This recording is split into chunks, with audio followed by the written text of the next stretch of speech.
ಎಲ್ಲರಿಗೂ ನಮಸ್ಕಾರ. ಸ್ಪರ್ಧಾ ಕರ್ನಾಟಕ ಯೂಟ್ಯೂಬ್ ಚಾನಲ್ಗೆ ಪ್ರೀತಿಯ ಸ್ವಾಗತ. ಡಿಯರ್ ಫ್ರೆಂಡ್ಸ್, ಈಗಾಗಲೇ ನಾವು ಸ್ಪರ್ಧಾ ಕರ್ನಾಟಕ ಅಕಾಡೆಮಿಯಲ್ಲಿ ಹಲವು ಈ HSTR GPSTR ಮತ್ತು PSTR ಕ್ಲಾಸಸ್ಗಳನ್ನು ಮಾಡಿದ್ದೇವೆ. ಅದೇ ರೀತಿಯಾಗಿ ಸೋಷಿಯಲ್ ಸೈನ್ಸ್ಗೆ ಸಂಬಂಧಿಸಿದಂತಹ 6ನೇ ವಿಡಿಯೋವನ್ನು ನಿಮ್ಮ ಜೊತೆ ಡಿಸ್ಕಷನ್ ಮಾಡ್ತಾ ಇದ್ದೀನಿ. ಯಾರು ಇನ್ನೂ ನಮ್ಮ ಸ್ಪರ್ಧಾ ಕರ್ನಾಟಕ ಯೂಟ್ಯೂಬ್ ಚಾನಲ್ಗೆ ಸಬ್ಸ್ಕ್ರೈಬ್ ಆಗಿಲ್ಲ ಅವರು ದಯಮಾಡಿ ಸಬ್ಸ್ಕ್ರೈಬ್ ಆಗಿ. ಅದೇ ರೀತಿಯಾಗಿ ಪ್ಲೇಸ್ಟೋರಲ್ಲಿ ಈ ಎಲ್ಲ ವಿಡಿಯೋಗಳನ್ನು ನೀವು ನೋಡ್ಬೋದು. ನೆಕ್ಸ್ಟ್ ಅದಾದಮೇಲೆ ನಮ್ಮಲ್ಲಿ ಆನ್ಲೈನಲ್ಲಿ ಸೋಷಿಯಲ್ ಸೈನ್ಸ್ PM ಮೆಥಡಲ್ಲಿ ಈಗಾಗಲೇ GPSTR HSTR ಮತ್ತು PSTR ಕ್ಲಾಸ್ಗಳನ್ನು ನಾವು ಸ್ಟಾರ್ಟ್ ಆಗಿರತಕ್ಕಂಥದ್ದನ್ನು ನೋಡ್ಬೋದು.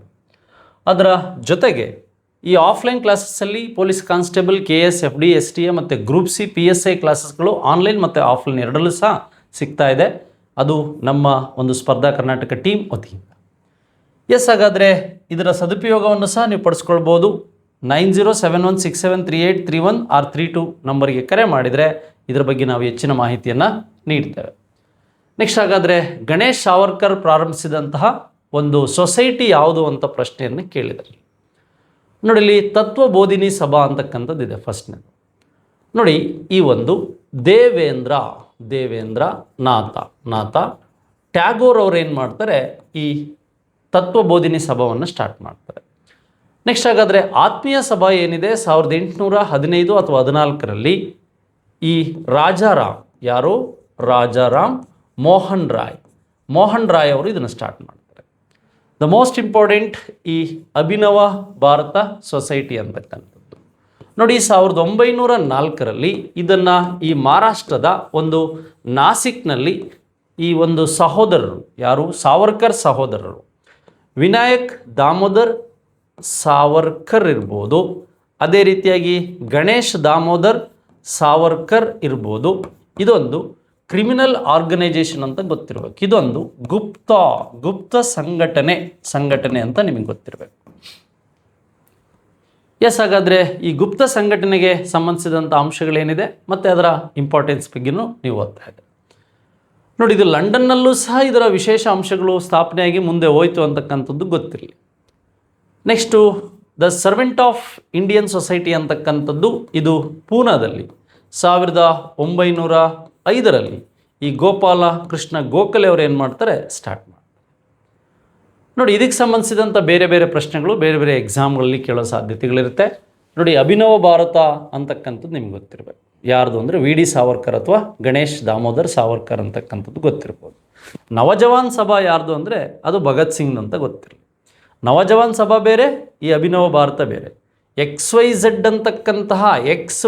ಅಂತಕ್ಕಂಥ ನಾಮಗಳನ್ನು ಬಳಸಿದ್ದೆ ಈ VD ಸಾವರ್ಕರ್. ಇನ್ಕ್ವಿಲಾಬ್ ಜಿಂದಾಬಾದ್ ಅಂತಕ್ಕಂಥದ್ದು ಬಳಸಿದ್ದು ಭಗತ್ ಸಿಂಗ್. ಹಾಗಾಗಿ ಇವುಗಳ ಮೇಲೆ ಪ್ರಶ್ನೆಗಳು ನಿಮಗೆ ಬೇರೆ ಬೇರೆ ವಿಧಾನದಲ್ಲಿ ಕೇಳ್ಬೋದು.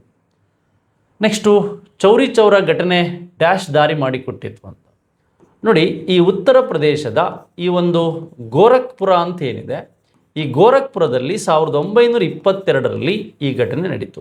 ಸುಮಾರು 22ರಿಂದ 23 ಪೊಲೀಸರು ಏನಾದ್ರಲ್ಲಿ ಸಜೀವ ದಹನ ಆದರು. ಖಿಲಾಫತ್ ಮೂಮೆಂಟ್ ಬರುವಾಗ ಸಂದರ್ಭದಲ್ಲಿ ಏನಾಯಿತು ಅಂದರೆ ಅದನ್ನು ವಿರೋಧಿಸಿದಂಥ ಪೊಲೀಸರನ್ನು ಪೊಲೀಸ್ ಸ್ಟೇಷನ್ಗೆ ಕೂಡಿ ಸಜೀವ ದಹನವನ್ನು ಮಾಡಿದರು. ಯಾಕೆ ಇದು ವಿಶೇಷವಾಗಿ ಅಸಹಕಾರ ಚಳವಳಿಯನ್ನು ನಿಲ್ಲಿಸಿತು, ನಾಗರಿಕ ಕಾನೂನು ಭಂಗ ಚಳವಳಿಯನ್ನು ಪ್ರಾರಂಭಿಸಿತು, ಸಂಪೂರ್ಣ ಸ್ವಾತಂತ್ರ್ಯ ಚಳವಳಿಗೆ ಸಹಕಾರ ಚಳವಳಿಯನ್ನು ಪ್ರಾರಂಭಿಸಿದಂಥ ಅಸಹಕಾರ. ಈ ಒಂದು ನಾನ್ ಕೋಆಪರೇಷನ್ ಮೂಮೆಂಟ್ ಸ್ಟಾರ್ಟ್ ಆಗೋದಕ್ಕೆ ಮುಖ್ಯ ಕಾರಣವಾದಂಥದ್ದು ಯಾವುದು ಅಂದರೆ ಈ ರೌಲತ್ ಆ್ಯಕ್ಟ್ ಅಂತಕ್ಕಂಥ ರೌಲತ್ ಆ್ಯಕ್ಟ್.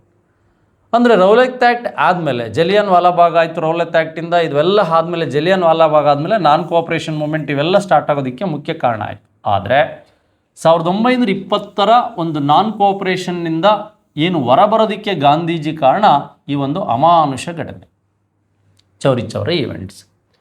ಹಾಗಾದರೆ ನಾಗರಿಕ ಕಾನೂನು ಭಂಗ ಚಳವಳಿ ಅಂದರೆ ಈ ಸಿವಿಲ್ ಡಿಸೊಬಿಡಿಯನ್ ಮೂಮೆಂಟ್ಸ್ ಏನಿದೆ ಇದು 1930ಯಲ್ಲಿ ನಡೆದಂಥದ್ದು ಗೊತ್ತಿರಬೇಕು. ನಮಗೆ ಸಂಪೂರ್ಣ ಸ್ವಾತಂತ್ರ್ಯ ಚಳವಳಿ ಅಂತಕ್ಕಂಥದ್ದು ಅಥವಾ ಈ ಪೂರ್ಣ ಸ್ವರಾಜ್ಯ ಘೋಷಣೆಗಳಾಗಿದ್ದು ಬೇರೆ ಬೇರೆ ಉದ್ದೇಶಕ್ಕೆ. ಈ ಚೌರ ಈವೆಂಟ್ಸಿಂದ ಏನು ಮಾಡಿದರು ಅಂದರೆ ಚೌರಿ ಚೌರ ಈವೆಂಟ್ಸಿಂದ MK ಗಾಂಧಿ ಅವರು, ಯಾರು MK ಗಾಂಧಿ ಅವರು ಏನು ಮಾಡಿದರು, ತಮ್ಮ ಒಂದು ಚಳವಳಿಯನ್ನು ವಾಪಸ್ ಪಡೆದರು. ನಾನ್ ಕೋಆಪರೇಷನ್ ಮೂಮೆಂಟ್ ಭಾರತ ಸ್ವತಂತ್ರಕ್ಕೆ ಮೊದಲ ಸೋಪಾನ 1920 ನಾನ್ ಕೋಆಪರೇಷನ್ ಮೂಮೆಂಟ್. ಭಾರತ ಸೋಪಾನಕ್ಕೆ ಒಂದು ಎರಡನೇ ಸ್ವಾತಂತ್ರ್ಯಕ್ಕೆ ಸೋಪಾನ ಸಿವಿಲ್ ಡಿಸೊಬಿಡಿಯನ್ ಮೂಮೆಂಟ್. 1942ರ ಒಂದು ಕ್ವಿಟ್ ಇಂಡಿಯಾ ಮೂಮೆಂಟ್ ಏನಿದೆ ಇದು ಬೃಹತ್, ಯಾವುದು ಈ ಕ್ವಿಟ್ ಇಂಡಿಯಾ ಮೂಮೆಂಟ್ ಅಂತಕ್ಕಂಥದ್ದು ಏನಿದೆ ಇದು ಬೃಹತ್ ಮತ್ತು ಕೊನೆಯ ಒಂದು ಚಳುವಳಿಯಾಗಿತ್ತು ಅಂತ ನಿಮಗೆ ಗೊತ್ತಿರಬೇಕು. ಎಸ್, ಹಾಗಾದರೆ ಈ ಕಾನ್ಸೆಪ್ಟ್ಗಳ ಮೇಲೆ ನಮಗೆ ಗೊತ್ತಾಯಿತು. ಈಗ ಫಸ್ಟ್ ಒನ್ ಏನಿದೆ ಅಸಹಕಾರ ಚಳವಳಿ ನಿಲ್ಲಿಸಿದ್ದಕ್ಕೆ ಕಾರಣ ಆಯಿತು ಅಂತಕ್ಕಂಥದ್ದು. ನೆಕ್ಸ್ಟ್, ಭಾರತೀಯ ಕಮ್ಯುನಿಸ್ಟ್ ಪಾರ್ಟಿಯನ್ನು ಪ್ರಾರಂಭಿಸಿದವರು, ಫಾದರ್ ಆಫ್ ಇಂಡಿಯನ್ ಕಮ್ಯುನಿಸ್ಟ್ ಅಂತ ಕೇಳ್ಬೋದು. ಲಾಲಾ ಲಜಪತ್ ರಾಯ್ ಬಗ್ಗೆ ನೀವು ಓದಿರ್ತೀರ. ಈ ಗೋ ಬ್ಯಾಕ್ ಟು ಸೈಮನ್ ಅಂತ ಹೇಳಿ ಸ್ಯಾಂಡರ್ಸ್ನ ಲಾಠಿ ಏಟಿಗೆ ಸತ್ತಂಥವ್ರು.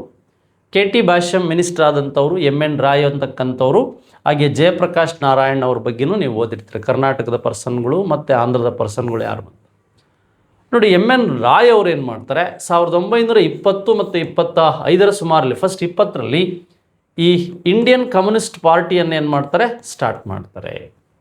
ಇದು ನಿಮಗೆ ಗೊತ್ತಿರಬೇಕು. Father of Indian communist party ಯಾರಪ್ಪ ಅಂದರೆ MN ರಾಯ್ ಅಂತಕ್ಕಂಥದ್ದು ನಿಮಗೆ ಗೊತ್ತಿರಬೇಕು, 1920. ಎಸ್, ಅದಾದಮೇಲೆ ಬೋಸ್ಟನ್ ಟೀ ಹಗರಣದ ನಾಯಕತ್ವ ವಹಿಸಿದವರು ಯಾರು ಅಂತ ನೋಡಿ. ನಮಗೆ ಹಲವು ಕಾರಣಗಳು. ಫ್ರಾನ್ಸ್ ಕ್ರಾಂತಿಗಿಂತ ಒಂದು ಮುಂಚೆ ಅಮೇರಿಕಾ ಕ್ರಾಂತಿಗೆ ಸಂಬಂಧಿಸಿದಂತೆ 1773ರಲ್ಲಿ ಈ USA ಇರ್ಬೋದು, ಹಾಗೆ ಈ ಒಂದು UK ಇರ್ಬೋದು, ಇವುಗಳ ಹೋರಾಟಗಳ ನಡುವೆ ಏನಾಯಿತು ಅಂದರೆ ಈ ಬೋಸ್ಟನ್ ಟೀ ಹಗರಣ ಅಂತಕ್ಕಂಥದ್ದು ನೀವು ಓದಿದ್ದೀರ. ಇದು ನಡೆದಂಥದ್ದು 1773ನಲ್ಲಿ. ಇದರ ಒಂದು ನಾಯಕತ್ವ ವಹಿಸ್ತವ್ರು ಯಾರು ಅಂದರೆ ಈ ಸ್ಯಾಮ್ಯುಯಲ್ ಆಡ್ಮಾಸ್ ಅಂತಕ್ಕಂಥವ್ರು. ಯಾರು? ಸ್ಯಾಮ್ಯುಯಲ್ ಆಡ್ಮಾಸ್ ಅಂತಕ್ಕಂಥವ್ರು ಇದರ ನಾಯಕತ್ವವನ್ನು ವಹಿಸ್ತಾರೆ. ಎಸ್, ಹಾಗಾದರೆ ಸ್ಯಾಮ್ಯುಯಲ್ ಆಡ್ಮಾಸ್ ಮತ್ತು ಇವರ ನಾಯಕತ್ವಕ್ಕೆ ಸಂಬಂಧಿಸಿದಂಥ ಬೇರೆ ಬೇರೆ ವಿಧಾನದ ಪ್ರಶ್ನೆಗಳನ್ನು ನಮಗೇನು ಕೇಳ್ಬೋದು. ಥಾಮಸ್ ಪೇನ್ ಅಂತಕ್ಕಂಥವ್ರು ಇದ್ದಾರೆ, ಥಾಮಸ್ ಜೆಫ್ರ ಅಂತಕ್ಕಂಥದ್ದಿದ್ದಾರೆ, ಹಾಗೆ ಪ್ಯಾಟ್ರಿಕ್ ಹೆನ್ರಿ ಅಂತಕ್ಕಂಥವ್ರು ಇದ್ದಾರೆ. ಇವೆಲ್ಲ ಘಟನೆಗಳನ್ನು ನಾವು ಇಲ್ಲಿ ನೋಡ್ಬೋದು. ಈ ಪ್ರಶ್ನೆಗೆ ರೈಟ್ ಆನ್ಸರ್ ಸಿ. ನೋಡಿ, ಫ್ರೆಂಚ್ ಕ್ರಾಂತಿಯ ಸಂದರ್ಭದಲ್ಲಿ ಜನಪ್ರಿಯವಾದ ಜನರಲ್ ವಿಲ್ ಹ್ಯಾಂಡ್ ಈ ಒಂದು ರಿಟರ್ನ್ ಟು ನೇಚರ್ ತತ್ವವನ್ನು ನೀವು ಪರಿಸರಕ್ಕೆ ಹಿಂದಿರುಗಿ ಅಥವಾ ನಿಸರ್ಗಕ್ಕೆ ಹಿಂದಿರುಗಿ ಅಂತಕ್ಕಂಥ ತತ್ವವನ್ನು ಯಾರು ಹೇಳಿದರು ಅಂತ ನಿಮಗೆಲ್ಲ ಗೊತ್ತಿದೆ. ಫ್ರಾನ್ಸ್ 1789ರಲ್ಲಿ ಈ ಫ್ರಾನ್ಸ್ ರೆವಲ್ಯೂಷನ್ ಆಯಿತು. ನೋಡಿ, ನೆಪೋಲಿಯನ್ ಬೋನೋಪಾರ್ಟಿ 1804ರಲ್ಲಿ ಫ್ರಾನ್ಸಿನ ಒಬ್ಬ ಪಟ್ಟಾಭಿಷೇಕ ಅಧಿಕಾರಿ ಆದ. ಹಾಗೆ ಸೆಂಟ್ ಹೆಲೆನಾ ದ್ವೀಪದಲ್ಲಿ 1821ರಲ್ಲಿ ನೆಪೋಲಿಯನ್ ಬೋನೋಪಾರ್ಟಿ ಮರಣ ಹೊಂದಿದ. ಹಾಗಾದರೆ ಈ ಒಂದು ಫ್ರೆಂಚ್ ಕ್ರಾಂತಿ ಮತ್ತು ಅದರ ಸಂದರ್ಭದಲ್ಲಿ ಈ ನೇಚರ್ ತತ್ವ ಅಂದರೆ ಈಗ ರಿಟರ್ನ್ ಟು ದ ನೇಚರ್ ತತ್ವ ಯಾರ್ದಾಗಿತ್ತು ಅಂದರೆ ಈ ರೂಸೋ ಅವ್ರದ್ದು ಅಂತ ಗೊತ್ತಿರಬೇಕು. ಯಾರು? ರೂಸೋ ಅಂತಕ್ಕಂಥದ್ದು ಗೊತ್ತಿರಬೇಕು. 5ನೇ ಪ್ರಶ್ನೆಗೆ ಸರಿಯಾದ ಉತ್ತರ ಯಾವುದು ಅಂದರೆ ಆಪ್ಷನ್ ಬಿ, ರೂಸೋ ಅಂತಕ್ಕಂಥದ್ದು ನಿಮಗೆ ಗೊತ್ತಿರಬೇಕು ಸ್ನೇಹಿತರೆ. ಇದ್ರ ಬಗ್ಗೆನ ನಿಮಗೆ ಮಾಹಿತಿ ಇರಲಿ. ಈ ಥರದ್ದೆಲ್ಲ ವರ್ಲ್ಡ್ ಹಿಸ್ಟ್ರಿ ಮೇಲೆ ಹೆಚ್ಚು ಪ್ರಶ್ನೆಗಳು ಬರೋ ಸಾಧ್ಯತೆ ಇರುತ್ತೆ. ಲೈಕ್ ದಿಸ್ ಒಂದು 20% 100ಅಲ್ಲಿ. ನೆಕ್ಸ್ಟ್ ಅದಾದಮೇಲೆ ನಮಗೆ ಕಾರ್ಬೊನರಿ ಮತ್ತು ಮ್ಯಾಜಿನಿ ಕ್ಲಬ್ ಸಂಘಗಳು ಡ್ಯಾಶ್ಗೆ ಸಂಬಂಧಿಸಿದೆ. ನಿಮಗೆಲ್ಲ ಜರ್ಮನಿ ಮತ್ತು ಇಟಲಿ ಏಕೀಕರಣ 1870-71ರಲ್ಲಿ 1870 ಮತ್ತು 71ರ ಸಂದರ್ಭದಲ್ಲಿ ನಡೆದಂತಹ ಈ ಜರ್ಮನಿ ಮತ್ತು ಇಟಲಿ ಏಕೀಕರಣಕ್ಕೆ ಸಂಬಂಧಿಸಿದಂಥ ಕಾನ್ಸೆಪ್ಟ್ಗಳಲ್ಲಿ ಜೋಸೆಫ್ ಮ್ಯಾಜಿನ್ ಇರ್ಬೋದು, ಗ್ಯಾರಿಬಲ್ಡ್ ಇರ್ಬೋದು, ಇವರೆಲ್ಲ ಇಟಲಿ ಏಕೀಕರಣಕ್ಕೆ ಸಂಬಂಧಿಸಿದಂಥ ಘಟನೆಗಳು ಏನೆಲ್ಲ ಆಯಿತು ಅಂತ. ಈ ಮ್ಯಾಜಿನಿ ಕ್ಲಬ್ಬು ಯಾವುದಕ್ಕೆ ಸಂಬಂಧಿಸಿದೆ ಅಂದರೆ ಮುಖ್ಯವಾಗಿ ನಮಗೆ ಈ ರೆಡ್ ಶರ್ಟ್ ಗ್ಯಾರಿಬಲ್ಡ್ ಇರ್ಬೋದು, ಈ ಥರದ್ದೆಲ್ಲ ಇದ್ದದ್ದು ಎಲ್ಲಿ ಅಂದರೆ ಇಟಲಿ ಏಕೀಕರಣದ ಚಳುವಳಿ, ಯೂನಿಫಿಕೇಷನ್ ಆಫ್ ಇಟಲಿ ಅಂತ ನಿಮಗೆ ಗೊತ್ತಿರಬೇಕು. ಯೂನಿಫಿಕೇಷನ್ ಆಫ್ ಇಟಲಿ ಅಂತಕ್ಕಂಥದ್ದು ನಿಮಗೆ ಗೊತ್ತಿರಬೇಕು. ನೆಕ್ಸ್ಟ್ ಅದಾದಮೇಲೆ ಕ್ರಿಸ್ತಶಕ 1904ರಲ್ಲಿ ಫ್ರಾನ್ಸ್ ಗ್ರೇಟ್ ಬ್ರಿಟನ್ ಸಹಾಯ ಕೋರಿ ಮಾಡಿಕೊಂಡ ಒಪ್ಪಂದ ಯಾವುದು? ಫ್ರಾನ್ಸ್ ಈ ಗ್ರೇಟ್ ಬ್ರಿಟನ್ UKಗೆ ಮಾಡಿಕೊಂಡಂಥ ಒಪ್ಪಂದ ಯಾವುದು ಅಂತ ನೋಡಿ. ನಮಗೆ ಇವೆರಡು ಅಲ್ಲ ಅಂತ ಗೊತ್ತಾಗುತ್ತೆ. ಯಾವುದು? ಟ್ರಿಪಲ್ ಎಂಟಿಟಿ ಮತ್ತು ಟ್ರಿಪಲ್ ಅಲೈಸಸ್. ಇದರಲ್ಲಿ ಮುಖ್ಯವಾದಂಥದ್ದು ಯಾವುದು ಅಂದರೆ ಈ ಎಂಟೆಟೈಟ್ ಕಾರ್ಡಿಯಾಲ್ ಅಂತಕ್ಕಂಥದ್ದು ಏನಿದೆ ಇದು ಈ ಘಟನೆ ಇವಾಗ ನಡೆದದ್ದು ಅಂತ ನಮಗೆ ಗೊತ್ತಿರಬೇಕು. ಹಾಗಾದರೆ 1914ರಿಂದ 1918ರವರೆಗೆ ನಡೆದಂಥ ಫಸ್ಟ್ ವರ್ಲ್ಡ್ ವಾರ್ ಏನಿದೆ ಆ ವರ್ಲ್ಡ್ ವಾರ್ ಬಗ್ಗೆನೂ ನಮಗೆ ಮಾಹಿತಿ ಬೇಕಾಗುತ್ತೆ. ನೋಡಿ, ಇಲ್ಲಿ ಟ್ರಿಪಲ್ ಎಂಟಿಟಿ ಮತ್ತು ಟ್ರಿಪಲ್ ಅಲೈನ್ಸಸ್ ಅಂತಕ್ಕಂಥ ಅಂಶಗಳೇನಿದೆ ಇವುಗಳ ಬಗ್ಗೆನೂ ನಮಗೆ ಮಾಹಿತಿ ಬೇಕು. ಯಾವುದು ಟ್ರಿಪಲ್ ಎಂಟಿಟಿಯಲ್ಲಿರುತ್ತೆ, ಯಾವುದು ಟ್ರಿಪಲ್ ಅಲೈನ್ಸಸ್ಸಲ್ಲಿರುತ್ತೆ ಅಂತ ನೋಡಿ. ಒಂದು ಮೈತ್ರಿ ಯಾವುದಿರುತ್ತೆ, ಹಾಗೆ ವಿರೋಧ ಪಕ್ಷಗಳು ಯಾವುದಿರುತ್ತೆ ಅಂತಕ್ಕಂಥದ್ದು ಈಗಾಗಲೇ ನೀವು ಫಸ್ಟ್ ವರ್ಲ್ಡ್ ವಾರ್ ಮತ್ತು ಸೆಕೆಂಡ್ ವರ್ಲ್ಡ್ ವಾರ್ಲೂ ಸಹ ಓದಿರ್ತೀರ. ನೋಡಿ, ಯಾವ ಯಾವ ಅಂಶಗಳಲ್ಲಿ ಏನೇನಿದೆ ಅಂತಕ್ಕಂಥದ್ದು ಲಾಸ್ಟ್ ವಿಡಿಯೋದಲ್ಲೂ ಸಹ ಇದ್ರ ಬಗ್ಗೆ ನಾನು ಮಾತಾಡಿದ್ದೀನಿ. ಎಸ್, 1936ರಲ್ಲಿ ಹಿಟ್ಲರ್ನೊಂದಿಗೆ ಆ್ಯಂಟಿ ಕೋಬಿನೆರ್ಟನ್ ಪ್ಯಾಕ್ಟನ್ನು ಮಾಡಿಕೊಂಡಿದ್ದು ಯಾರು ಅಂತ. ಇಲ್ಲಿ ಆಸ್ಟ್ರೇಲಿಯಾ ಇದೆ, ಹಾಗೆ ಬೆಲ್ಜಿಯಂ ಇದೆ, ಟರ್ಕಿ ಇದೆ, ಅದರಲ್ಲಿ ಜಪಾನ್. ನೋಡಿ, ಈ ಜಪಾನ್ ಏನಿದೆ ಇದು 1936ರಲ್ಲಿ ಈ ಆ್ಯಂಟಿ ಕೋಮಿನ್ಟರ್ನ್ ಪ್ಯಾಕ್ಟನ್ನು ಮಾಡಿಕೊಳ್ತು. ಇದ್ರ ಬಗ್ಗೆ ದೀರ್ಘವಾಗಿ ಅಧ್ಯಯನ ಮಾಡಬೇಕು, ಓದಬೇಕು, ಮತ್ತು ಕ್ಲಾಸಸ್ಗಳಿಗೆ ಸಂಬಂಧಿಸಿದಂತಲೂ ಸಹ ನೀವು ಇದನ್ನು ವರ್ಕ್ ಮಾಡಬೇಕಾಗುತ್ತೆ. ಎಸ್, ಹಾಗಾದರೆ ಇದಾದ ನಂತರ ನಮಗೆ ಮತ್ತೆ ಇಂಡಿಯನ್ ಹಿಸ್ಟ್ರಿ ಡ್ಯಾಶ್ ಕಾಲವು ಅಲೆಮಾರಿ ಜೀವನದ ಲಕ್ಷಣಗಳನ್ನು ಹೊಂದಿತ್ತು ಅಂತ. ನೋಡಿ, ಇಲ್ಲಿ ನಮಗೆ ಒಂದು ಐರನ್ ಏಜ್ ಇದೆ, ನೆಕ್ಸ್ಟ್ ನಮಗೆ ಈ ಒಂದು ಚಾಲ್ಕೋಲಿಥಿಕ್ ಏಜ್ ಇದೆ, ಇನ್ನೊಂದು ಪುರಾತನ ಈ ಪ್ಯಾಲಿಯೋಲಿಥಿಕ್ ಏಜ್ ಇದೆ, ಹಾಗೆ ನಮಗೆ ನಿಯೋಲಿಥಿಕ್ ಏಜ್ ಇದೆ. ಯಾವುದಿದೆ? ನಿಯೋಲಿಥಿಕ್ ಏಜ್ ಇದೆ. ನೋಡಿ, ಈ ಪುರಾತನ ಕಾಲದಲ್ಲಿ ಹಳೆ ಶಿಲಾಯುಗದಲ್ಲಿ ಮಾನವ ಏನು ಮಾಡಿದ್ದ? ಅಲೆಮಾರಿ ಜೀವನವನ್ನು ನಡೆಸ್ತಾ ಇದ್ದ. ಹಾಗೆ ಈ ಆ್ಯಶ್ ಮೌಂಟ್ ಅಂತಕ್ಕಂಥದ್ದು ನವಶಿಲಾಯುಗದಲ್ಲಿ ಬಂತು. ಆದರೆ ಈ ಕ್ವಾರ್ಟರ್ಜೆಟ್ ಮೆನ್ ಅಂತಕ್ಕಂಥದ್ದು ಬೆಣಚುಕಲ್ಲಿನ ಮಾನವ ಬಂದಿದ್ದಲ್ಲಿ ಅಂದರೆ ಪುರಾತನ ಶಿಲಾಯುಗದಲ್ಲಿ. ಎಸ್, ಹಾಗಾದರೆ ನೂತನ ಶಿಲಾಯುಗದಲ್ಲಿ ಮಾನವ ಸ್ಥಿರ ಜೀವನವನ್ನು ಕಲಿತ, ಆ್ಯಶ್ ಮೌಂಟ್ ಆಯಿತು, ನೆಕ್ಸ್ಟು ಪ್ರಾಣಿಗಳ ಸಾಕಾಣಿಕೆ ಆಯಿತು, ಹಾಗೆ ಕೃಷಿ ಸ್ಟಾರ್ಟ್ ಆಯಿತು, ಸುಟ್ಟ ಇಟ್ಟಿಗೆಗಳಿಂದ ಮನೆಗಳನ್ನು ಕಟ್ಟೋದಕ್ಕೆ ಸ್ಟಾರ್ಟ್ ಮಾಡಿದ. ಕೊನೆ ಭಾಗದಲ್ಲಿ ಈ ಲೋಹಗಳು ಏನಾಯಿತು? ಪರಿಚಯ ಆಯಿತು. ಹಾಗಾಗಿ ಫಸ್ಟ್ ಬರ್ತಕ್ಕಂಥದ್ದು ಪ್ಯಾಲಿಯೋಲಿಥಿಕ್, ಮೈಕ್ರೋಲಿಥಿಕ್, ನಿಯೋಲಿಥಿಕ್, ಅದಾದಮೇಲೆ ಚಾಲ್ಕೋಲಿಥಿಕ್, ಐರನ್ ಏಜ್. 1000 ವರ್ಷದಲ್ಲಿ ನಾವು ಕಬ್ಬಿಣವನ್ನು ಬಳಸಿ BCEನಲ್ಲಿ ಕೃಷಿ ಹೆಚ್ಚಾಯಿತು. ಏನಾಯಿತು? ಕೃಷಿ ಹೆಚ್ಚಾಗಿದ್ದರಿಂದ ಈ ಕಾರಣಗಳು ಸಹ ಆಯಿತು ಅಂತ. ಎಸ್, ಹಾಗಾದರೆ 9ನೇ ಪ್ರಶ್ನೆಗೆ ನಮಗೆ ಸರಿಯಾದ ಉತ್ತರ ಗೊತ್ತಾಯಿತು. ವೇದಗಳ ಕಾಲದಲ್ಲಿ ಕೆಳಗಿನ ಯಾವ ಪ್ರಮುಖ ದೇವತೆಯಾಗಿತ್ತು? ನೋಡಿ, ವೇದಗಳಲ್ಲಿ ಅತಿಥಿ ದೇವರು ಯಾವುದು ಅಂದರೆ ಈ ಒಂದು ಅಗ್ನಿ. ನೋಡಿ, ವೇದಗಳಲ್ಲಿರ್ತಕ್ಕಂತಹ ಈ ವೇದಗಳ ನಾಗರಿಕತೆಯಲ್ಲಿ ಸುಮಾರು 10 ಮಂಡಲಗಳಿದೆ. ಯಾವುದರಲ್ಲಿ? ಋಗ್ವೇದದಲ್ಲಿ. ಈ ಋಗ್ವೇದದಲ್ಲಿರ್ತಕ್ಕಂಥ 1028 ಶ್ಲೋಕಗಳಲ್ಲಿ 250ಕ್ಕೂ ಹೆಚ್ಚು ಶ್ಲೋಕಗಳಲ್ಲಿ ಇರ್ತಕ್ಕಂಥದ್ದು ಇಂದ್ರ. ಅಂದರೆ ಇಂದ್ರನ ಬಗ್ಗೆ ತಿಳಿಸ್ತಕ್ಕಂಥದ್ದು ಒಳಗೊಂಡಿರ್ತಕ್ಕಂಥ. ನೋಡಿ, ಇಂದ್ರನನ್ನು ನಾವು ಇನ್ನೊಂದು ಹೆಸರಲ್ಲಿ ಪುರಂದರ ಅಂತ ಕರಿತೀವಿ. ಏನಂತ ಕರಿತೀವಿ?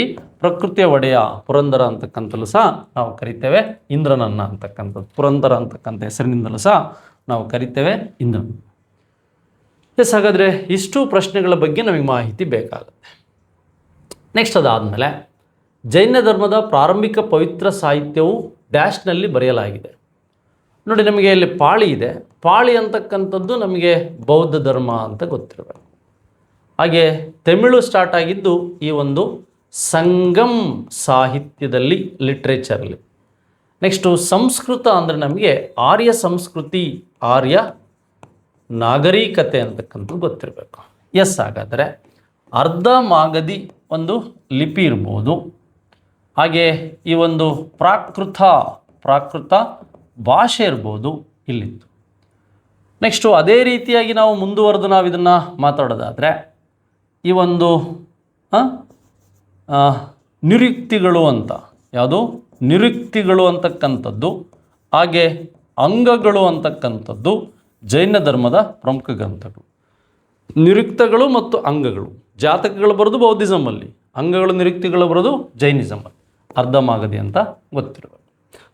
ಎಸ್, ನೆಕ್ಸ್ಟ್ ಇದಾದಮೇಲೆ ಕ್ರಿಸ್ತಪೂರ್ವ 323ರಲ್ಲಿ ಡ್ಯಾಶ್ ಸ್ಥಳದಲ್ಲಿ ಅಲೆಕ್ಸಾಂಡರ್ ಮರಣ ಹೊಂದಿದ. ಬ್ಯಾಬಿಲೋನಿಯಾ, ಈಗಿನ ಇರಾಕ್ ಭಾಗದಲ್ಲಿ ಬರತಕ್ಕಂಥ ಬ್ಯಾಬಿಲೋನಿಯಾ. ನೋಡಿ, ಅರಿಸ್ಟಾಟಲ್ನ ಶಿಷ್ಯನಾದಂಥ ಅಲೆಕ್ಸಾಂಡರ್. ನೋಡಿ, ಇವನು 356ರಲ್ಲಿ ಈತ ಜನನ ಆಗುತ್ತೆ. 326ರಲ್ಲಿ ಈ ಭಾರತದ ಮೇಲೆ ದಾಳಿ ಮಾಡ್ತಾನೆ, 27-26ರಲ್ಲಿ. ಹಾಗೆ 323ರಲ್ಲಿ ಈ ಬ್ಯಾಬಿಲೋನಿಯಾದಲ್ಲಿ ತನ್ನ 33ನೇ ವಯಸ್ಸಿನಲ್ಲಿ ಡೆತ್ ಆಗ್ತಾನೆ ಇವನು. ಎಸ್, ಹಾಗಾದರೆ ಇದೇ ರೀತಿಯಾಗಿ ಹಲವು ಪ್ರಶ್ನೆಗಳನ್ನು ನಾವು ಡಿಸ್ಕಷನ್ ಮಾಡಿದ್ದೇವೆ. ಪ್ಲೇಲಿಸ್ಟಲ್ಲಿ ನೋಡ್ಬೋದು, ಅವುಗಳ ಬಗ್ಗೆ ವಿಚಾರಗಳನ್ನು ನೀವು ತಿಳ್ಕೊಬೋದು. ಹಾಗಾದರೆ ಮುಂದಿನ ವಿಡಿಯೋದಲ್ಲಿ ಮತ್ತೆ ಉಳಿದ ವಿಷಯಗಳ ಬಗ್ಗೆ ನಾನು ಮಾತಾಡ್ತೀನಿ. ನಮ್ಮ ಸ್ಪರ್ಧಾ ಕರ್ನಾಟಕ ಯೂಟ್ಯೂಬ್ ಚಾನಲ್ ಪ್ಲೇಸ್ಟೋರ್ಲ್ಲಿ ಹೋದರೆ ನೀವು ಎಲ್ಲ ವಿಷಯಗಳ ಒಂದು ಅಂಶಗಳನ್ನು ಕಾಣ್ಬೋದು. Thank you very much. ಧನ್ಯವಾದಗಳು. ವಿಡಿಯೋ ಇಷ್ಟ ಆಗಿದ್ರೆ ಇತರರಿಗೆ ಪರಿಚಯ ಅಂತ ಹೇಳ್ತಾ ವಿಡಿಯೋ ಮುಗಿಸ್ತಾ ಇದ್ದೀನಿ. ಧನ್ಯವಾದಗಳು.